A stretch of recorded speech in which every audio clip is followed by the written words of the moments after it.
Hello everyone, welcome back to my channel. So guys, आज के इस वीडियो में हम पढ़ने जा रहे हैं क्लास 7th की हिस्ट्री का 5th चैप्टर, जिसका नाम है tribes, nomads and settle communities. तो चैप्टर में पढ़ने से पहले जो भी हमारे चैनल में न्यू है, वीडियो को लाइक करके चैनल को सब्सक्राइब कर दे। चलिए अब बढ़ते हैं चैप्टर की तरफ। You saw in chapters 2, 3 and 4 how kingdoms rose and fell. तुमने चैप्टर 2, 3 और 4 में देखा कि जो राज्य हैं वो कैसे बढ़ते हैं, यानी कि उनका जो रूलिंग एरिया है, जिन एरियाज़ में वो रूल कर रहे हैं वो भी बढ़ता जाता है। अलग अलग एरियाज़ में वो अपना कंट्रोल करते जाते हैं, सक्सेस पे पहुंचते जाते हैं। पर एक टाइम ऐसा भी आता है कि जिसके अंदर उनका जो एम्पायर है वो डिक्लाइन होना शुरू हो जाता है, पूरा एम्पायर ख़त्म होने लग जाता है। जब ये सब चल रहा था तो नई नई कलाएँ, क्राफ्ट्स, कुछ भी बनाने की एक्टिविटीज़ वो टाउन्स और विलेजेस में आती जा रही थी। हर सेंचुरीज़ में इम्पोर्टेंट पॉलिटिकल, सोशल और इकोनॉमिक डेवलपमेंट्स भी आती जा रही थी। मतलब कि हर सेंचुरीज़ में डेवलपमेंट्स होती जा रही थी। पर जो सोशल चेंज था वो हर जगह सेम नहीं था। क्यों? क्योंकि अलग अलग तरीक़ों की सोसाइटीज़ डिफरेंट तरीक़ों से इवॉल्व हो रही थी। ये समझना ज़रूरी है कि कैसे और क्यों ये सब हुआ। अब जो लार्ज पार्ट है सब कॉन्टिनेंट का, उसके अंदर सोसाइटी डिवाइड हो चुकी थी वर्णा के रूल्स के बेसिस पे। और इन रूल्स को ब्राह्मणों ने बनाया था और इन रूल्स को एक्सेप्ट किया था, यानी कि जो वर्णा के रूल्स हैं जिनको ब्राह्मणों ने बताया था, उन रूल्स को एक्सेप्ट किया था जो बड़े बड़े किंगडम्स के रूलर्स हैं, राजा हैं, उन्होंने। जो डिफरेंस था ज़्यादा कम के बीच में, अमीर गरीब के बीच में, वो भी बढ़ता गया। दिल्ली सुल्तान्स और मुगल्स के अंडर में ये जो डिस्क्रिमिनेशन था, डिफरेंस सोशल क्लासेस के बीच में, वो भी आगे बढ़ता गया।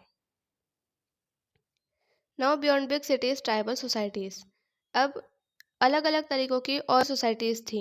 तो कई सारी सोसाइटी सब कॉन्टिनेंट में ऐसी थी जिन्होंने सोशल रूल्स और रिचुअल्स को नहीं माना था, जिनको ब्राह्मणों ने बताया था।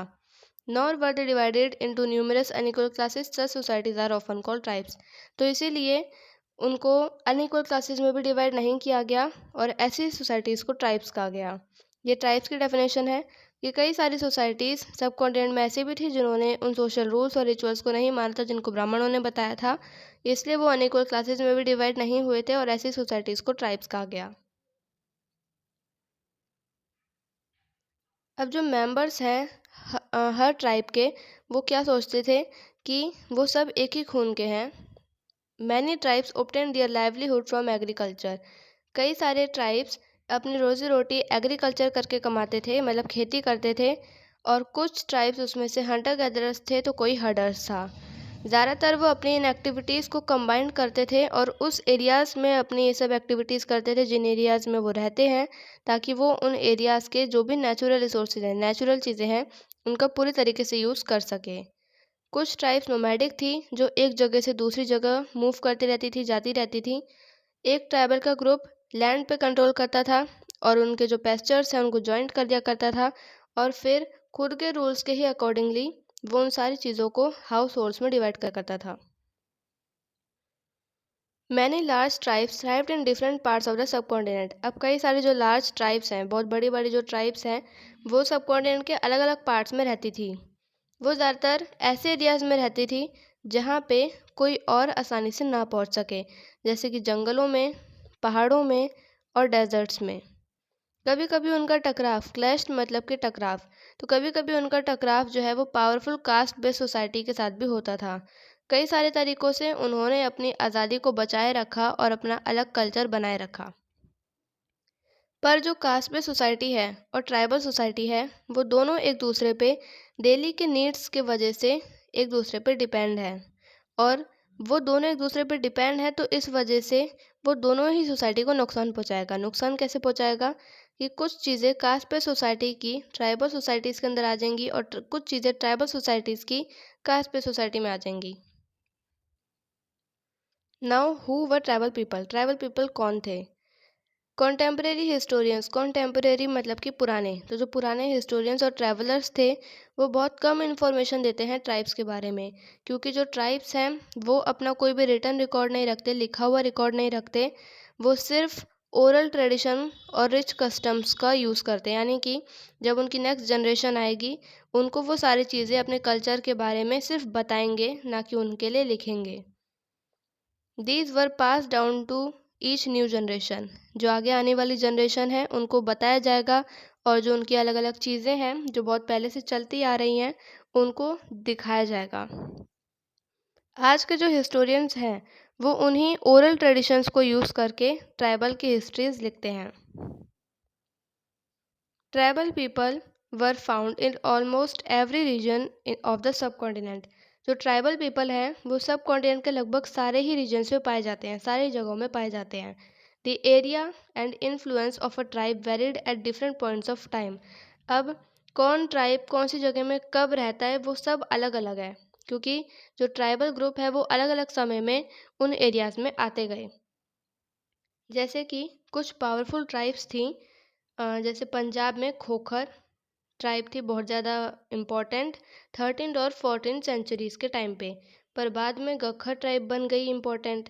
अब जो गखर ट्राइब का जो चीफ था कमल खान गक्कर, उसको मनसबदार बनवा दिया गया था एम्परर अकबर ने।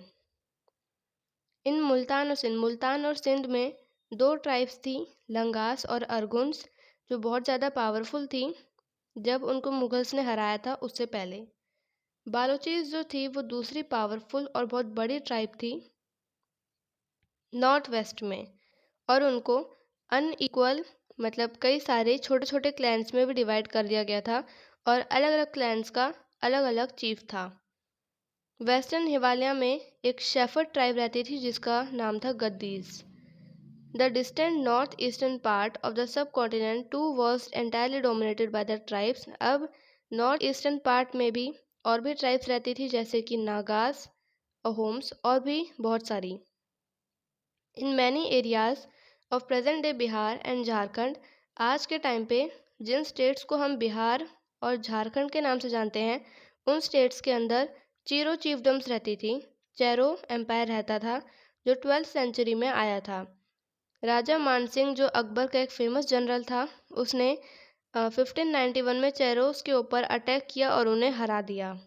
बहुत सारा धन, वेल्थ, पैसा सब कुछ वो लूट के लेके चले गए, पर जो चेरो किंगडम था वो पूरा का पूरा उनके अंडर में नहीं आया था। But they were not entirely subdued, वो पूरे तरीके से उनसे नहीं हारे थे, ना ही वो उनके अंडर में थे पूरे के तरीके से। बाद में औरंगज़ेब के अंडर में जो मुग़ल फोर्सेस थी उन्होंने चेरो के जो किले हैं उनको भी अपने अंडर में कर लिया और उन चेरो ट्राइब को भी हरा दिया। मुंडास और संटाल्स दूसरी इम्पोर्टेंट ट्राइब्स हैं जो उड़ीसा में और बंगाल में रहती थी। महाराष्ट्र हाईलैंड्स में और कर्नाटका में कोलीज, बेराट्स और भी अलग तरीक़ों की ट्राइब्स रहती थीं। कोलीज ज़्यादा गुजरात के एरियाज़ में भी पाई जाती थी। साउथ के अगर साइड में हम जाए तो वहाँ पर ज़्यादातर कोराक्स, वेटार्स, मारावार्स की पॉपुलेशन ज़्यादा होती थी। जो लार्ज ट्राइब थी भील्स की, वो वेस्टर्न और सेंट्रल इंडिया में फैली हुई थी। By the late 16th century, many of them had become settled agriculturists and some even zamindars. Late 16th century में उनमें से बहुत सारे ट्राइब्स जो ट्राइबल हैं वो कुछ सेटल्ड एग्रीकल्चरिस्ट बन गए, कुछ यहाँ तक कि ज़मींदार से बन गए, और कुछ भील क्लैंस वैसे ही जैसे पहले हंटर गैदरर्स थे, कोई हर्डर्स था, वो ही बना रहा। The Gonds were found in great numbers across the present-day states of Chhattisgarh, Madhya Pradesh, Maharashtra and Andhra Pradesh. तो जो गोंड्स हैं वो ज़्यादातर छत्तीसगढ़, मध्य प्रदेश, महाराष्ट्र और आंध्र प्रदेश में पाए जाते थे। Now, how nomads and mobile people lived. Nomadic pastoralists moved over long distances with their animals। जो nomadic pastoralists हैं वो अपने जानवरों के साथ कई सारे लंबे लंबे डिस्टेंसेस ट्रैवल करते थे। वो मिल्क और जो पेस्टरल प्रोडक्ट्स हैं, जो एनिमल्स चीज़ें देते थे, उन चीज़ के ऊपर ज़िंदा रहते थे। वो वूल को और घी को एक्सचेंज किया करते थे सेटल्ड एग्रीकल्चरिस्ट के साथ में, और बदले में सेटल्ड एग्रीकल्चरिस्ट उन्हें गेहूँ, कपड़े, बर्तन और बाकी चीज़ें दिया करते थे।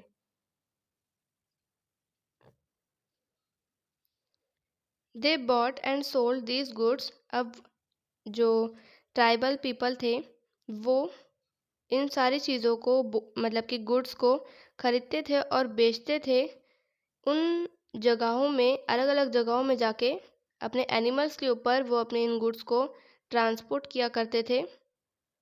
The Banjaras were they bought and sold these goods. अब जो ट्राइबल पीपल है वो इन गुड्स को खरीदते थे और बेचते थे। कैसे? जब वो एक जगह से दूसरी जगह जाते थे तो वो अपने जानवरों के ऊपर उन गुड्स को ट्रांसपोर्ट किया करते थे। जो बंजारास थे वो भी दूसरे इम्पोर्टेंट ट्रेडर नोमैड्स थे। उनकी कारवां को टंडा कहा जाता था।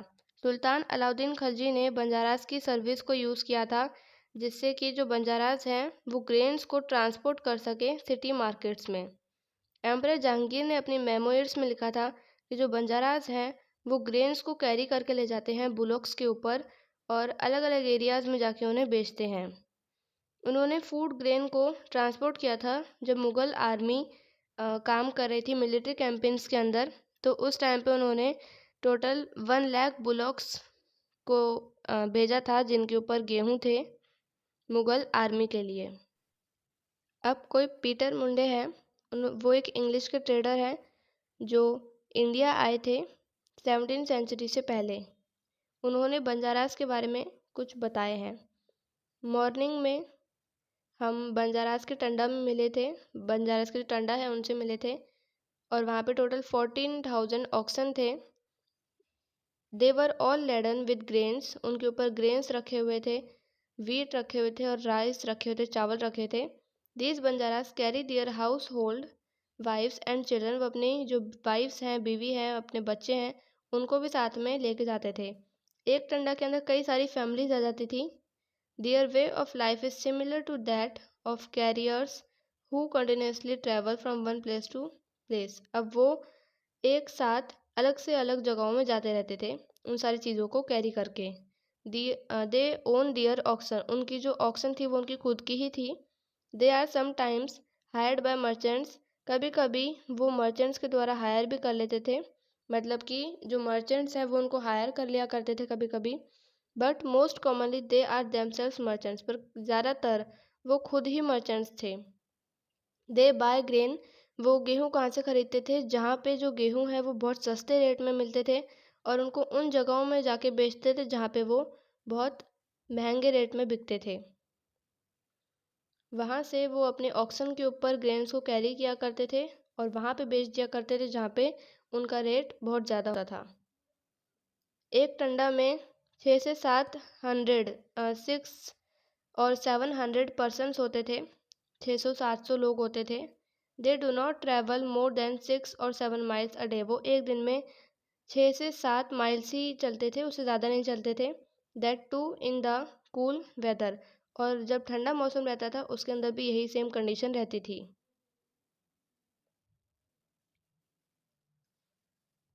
Many pastoral tribes reared and sold animals such as cattle and horses to the prosperous people।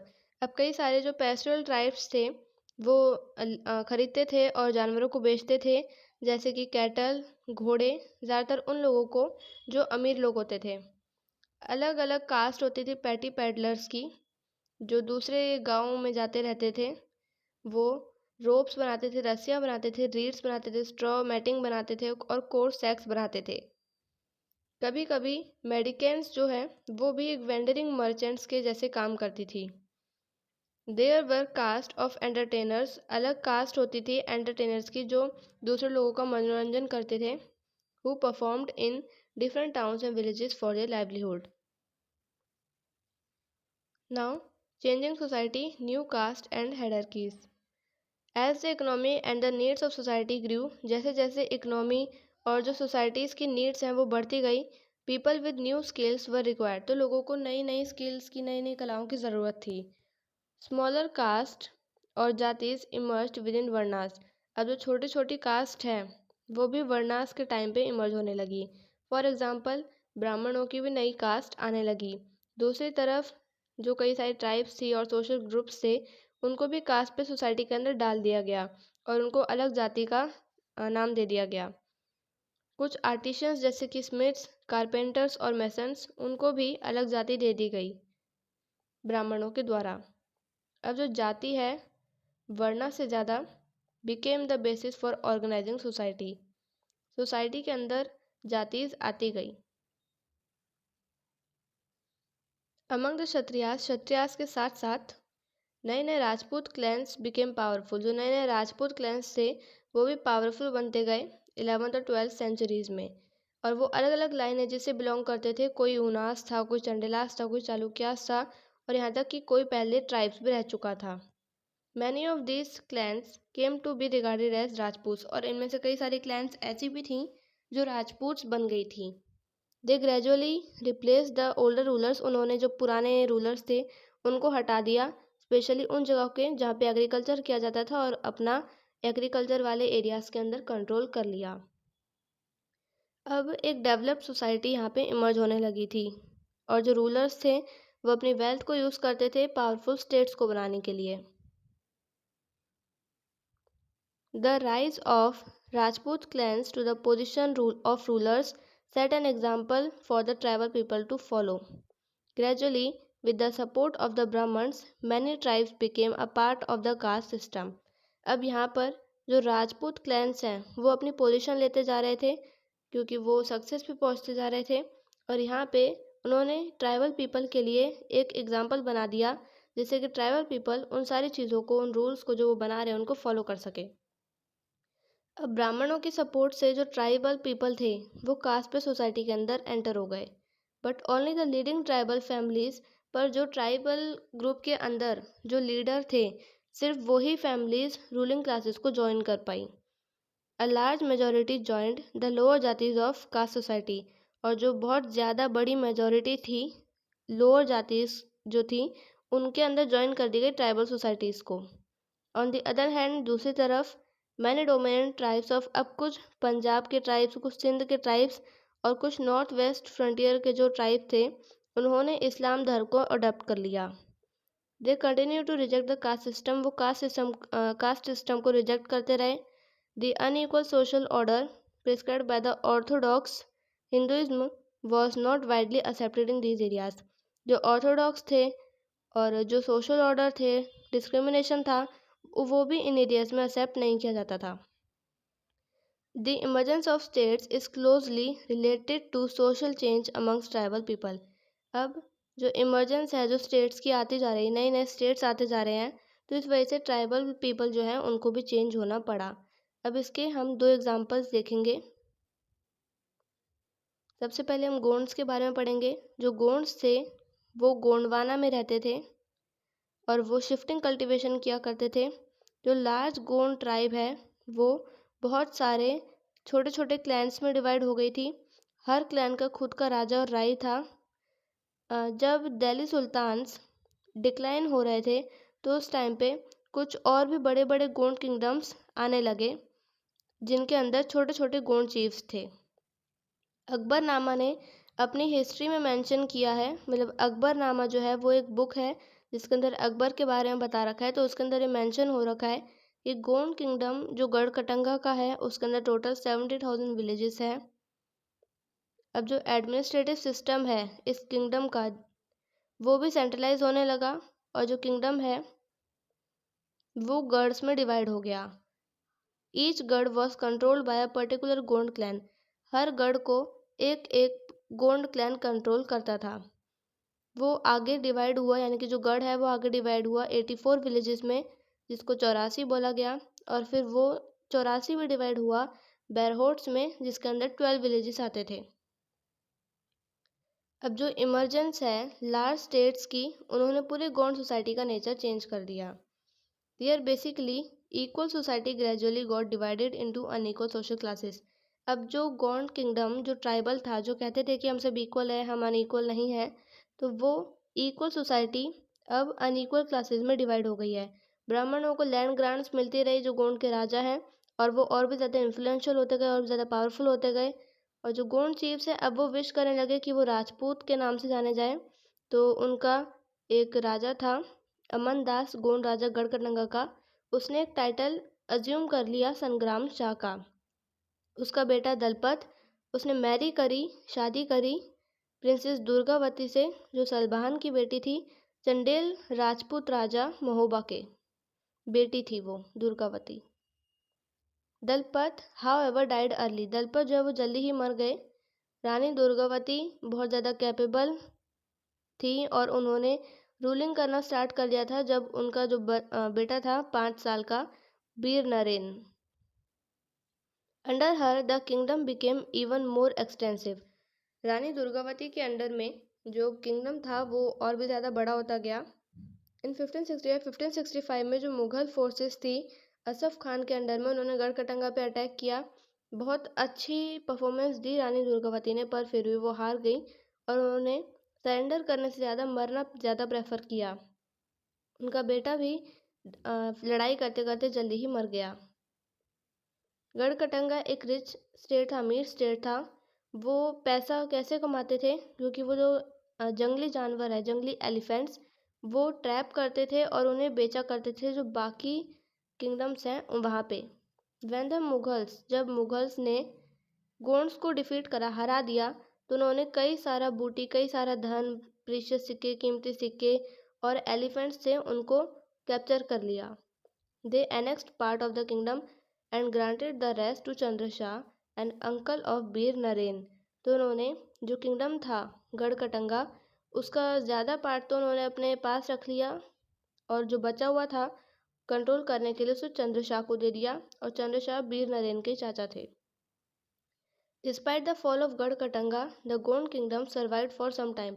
जब गढ़कटंगा का फॉल हुआ, वो डिक्लाइन हुआ, तो फिर भी जो गोंड किंगडम है वो कुछ टाइम तक सर्वाइव किया। इसीलिए वो और ज़्यादा वीक हो गए थे और उन्होंने बहुत अनसक्सेसफुली स्ट्रगल की कोशिश की ताकि वो बुंडेलास और मराठास को हरा सके, पर वो नाकामयाब रहे। अब हम पढ़ेंगे अहोम्स के बारे में। The Ahoms migrated to the Brahmaputra valley from present day Myanmar in the 13th century. अब जो अहोम्स हैं वो ब्रह्मपुत्र वैली में आए थे रहने के लिए। They created a new state by suppressing the older political system of Bhuyans landlords. उन्होंने एक नया स्टेट बनाया बाय सप्रेस करके the older political system Bhuyans का। ड्यूरिंग द 16th सेंचुरी में they annex the kingdoms of the Chutiyas. 1523 में उन्होंने छुटियास किंगडम जो था उसमें अपना कब्जा किया। 1581 में कोच हजो में उन्होंने अपना कैप्चर किया और अलग अलग बाकी ट्राइब्स को भी वो हराते चले गए।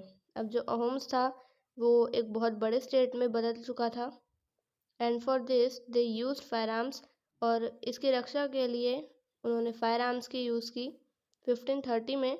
फिर 1660 में उन्होंने बहुत हाई क्वालिटी के गन पाउडर कैनन्स भी बनाने शुरू कर दिए। अहोम्स ने भी मुगल्स को फेस किया था 1662 में, जब मीर जुमला ने अहोम किंगडम पे अटैक किया था। अब जो अहोम किंगडम है उन्होंने बहुत अच्छी परफॉर्मेंस दी, पर फिर भी वो मुग़ल से हार गए। पर जो मुग़ल है वो उन पे बहुत लंबे समय तक कंट्रोल नहीं कर पाए। The Ahom state depended upon force labour. जो अहोम स्टेट था वो फोर्स लेबर पर डिपेंड था और उन्हें फोर्स करते थे कि तुम इस स्टेट के लिए काम करो, और ऐसे लेबर्स को पेक्स कहा जाता था।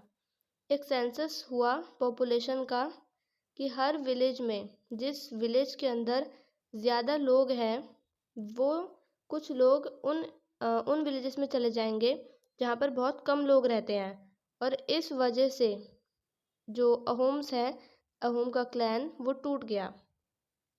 Bye the first half of the 17th century का जो पहला हाफ है उसके टाइम पे the administration became quite centralised. Administration जो था वो पूरी तरीके से सेंट्रलाइज हो गया।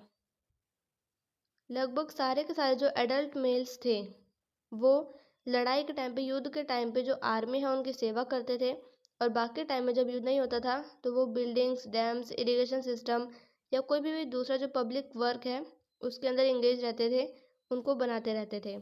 और जो अहोम है also introduce new methods of rice cultivation. Ahoms ने राइस कल्टिवेशन करना भी शुरू कर दिया था। Ahom society was divided into clans और खेल्स। जो अहोम सोसाइटी है वो क्लैंस या फिर खेल्स में, मतलब दोनों का ही मतलब सेम है, वो डिवाइड हो गए थे क्लैंस में। There were very few caste of artisans. अब वहाँ पे बहुत कम कास्ट थी, जो आर्टिशंस थे बहुत कम थे, तो इसलिए जो बगल के जो पड़ोसी राज्य थे वहाँ से उन आर्टिशंस को लिया गया। अ खेल ऑफन कंट्रोल सेवरल विलेजेस। अब जो एक खेल था वो अलग अलग कई सारे विलेजेस को कंट्रोल किया करता था। The peasant was given land by his village community. अब जो पीजेंट है, जो फार्मर है, उसको विलेज कम्युनिटी एक लैंड देती थी, और यहाँ तक कि राजा भी बिना कम्युनिटी की जो परमिशन है उसको लिए बिना जो पीजेंट को जो लैंड दी गई है, लैंड उसको वापस नहीं ले सकता था। Originally the Ahoms worship their own tribal gods. अब असलियत में तो जो अहोम्स थे वो अपने ही ट्राइबल गॉड्स को तब भी मानते थे, और जो first half the 17th century में the influence of Brahmans increase. जो ब्राह्मण्स हैं उनकी पावर भी बढ़ती गई। जो टेम्पल्स हैं और ब्राह्मण्स हैं उनको लैंड ग्रांट देते गए, जो किंग्स हैं वो।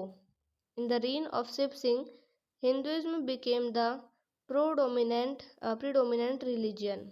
जो हिंदुइज्म है वो और भी ज़्यादा पावरफुल रिलीजन बनता गया, पर जो अहोम किंग्स हैं उन्होंने पूरी तरीके से अहोम किंगडम जो उन्होंने पूरी तरीके से हिंदू का जो धर्म है उसको नहीं अपनाया था।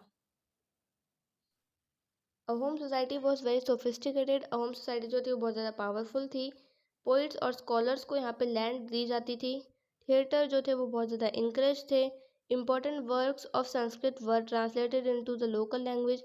जो इम्पोर्टेंट वर्क थे, ज़रूरी काम थे संस्कृत के, उनको लोकल लैंग्वेज में ट्रांसलेट किया जाता था।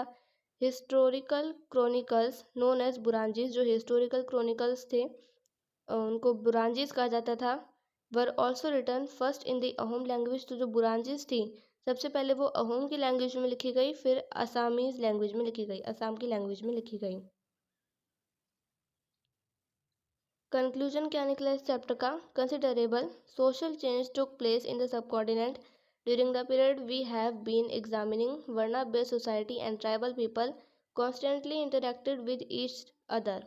तो इस चैप्टर में हमने क्या देखा कि जो अलग अलग ट्राइब्स हैं वो एक दूसरे के साथ इंटरेक्ट कर रही हैं। दोनों मतलब सारी की सारी जो ट्राइब्स हैं, कास्ट बेस्ड सोसाइटी है, वो एक दूसरे पे डिपेंड है अपने डाइवर्स नीड्स के वजह से। This interaction cause both kind societies to adapt and change. अभी जो इंटरेक्शन था कि दोनों सोसाइटीज़ एक दूसरे पे डिपेंड है, तो दोनों ही सोसाइटीज़ पे चेंज आ गए।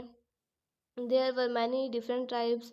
अलग अलग तरीक़ों की और भी सोसाइटीज़ थी, ट्राइब्स थी। And they took up diverse livelihoods. सब अपनी लाइवलीहुड्स के लिए अलग अलग काम किया करते थे। कोई एग्रीकल्चरिस्ट था, कोई हंटर गैदरर था, कोई हर्डर था। Over a period of time many of them merged with caste based society. और एक टाइम ऐसा भी आया जिसका जो ट्राइबल सोसाइटी है वो कास्ट बेस्ड सोसाइटी के साथ जाके मिल गई। Others however rejected both the caste system and Orthodox Hinduism. और जो बाकी थे उन्होंने कास्ट सिस्टम को और जो ऑर्थोडॉक्स था उनको रिजेक्ट किया। Some tribes established extensive states with well organised systems of administration. कुछ ट्राइब ऐसी थी जिन्होंने रूल किया और स्टेट्स को और भी अच्छा बनाते गए। दे दस बिकेम पॉलिटिकली पावरफुल। इसीलिए वो पॉलिटिकली पावरफुल बन गए। This brought them into conflict with larger and more complex kingdoms and empires. और इस वजह से वो और ज़्यादा पावरफुल बनते गए, उनका एम्पायर भी बड़ा होता। तो यही हमारा चैप्टर ख़त्म होता है। क्वेश्चन आंसर हम नेक्स्ट वीडियो में डिस्कस करेंगे। तो जब तक के लिए bye bye. Thanks for watching. Video को लाइक करके चैनल को सब्सक्राइब कर देना।